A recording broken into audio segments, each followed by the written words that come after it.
મળીએ છીએ પ્રગતિશીલ ખેડૂત એવા સાવડા ગણેશભાઈ. બાપા આપણે ગામ કયું તમારું? અને જિલ્લો રાજકોટ. બરાબર. હવે આપણી કંપની ગુજરાત કૃષિ બાયો ફર્ટિલાઇઝર એનું ખાતર તમે કેટલા સમયથી વાપરો છો? ખાતર તો ઓણ જ વાપર્યું ને, ઓણ જ તમે દઈ ગયા હતા, ઓણ જ આપણે બરાબર. મગફળીના પાકમાં આ વર્ષે જ વાપર્યું છે. બધી મગફળીમાં એ જ વાપર્યું છે. બરાબર. હવે આની પહેલા તમે કયું વાપરતા?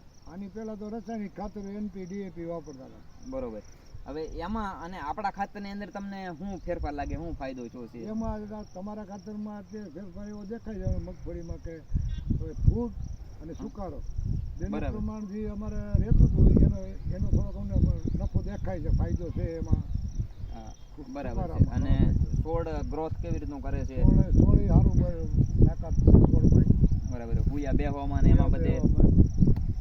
હવે આપણે આજુબાજુમાં બીજા ખેડૂતોને કેવું હોય તો એમાં તમે શું કહો? આપણે તો કહીને ખેડૂતો તો શું છે કે અત્યારે આ રાસાયણિક ખાતરોમાં જમીન બગડે છે, એને અમે ઓર્ગેનિક ખાતર વાપરવાથી જમીનને ફાયદો થાય, જમીનમાં ફાયદો થાય અને આપણી મોલેજમાં ફાયદો થાય, મોલેજમાં સારો ફાયદો થાય.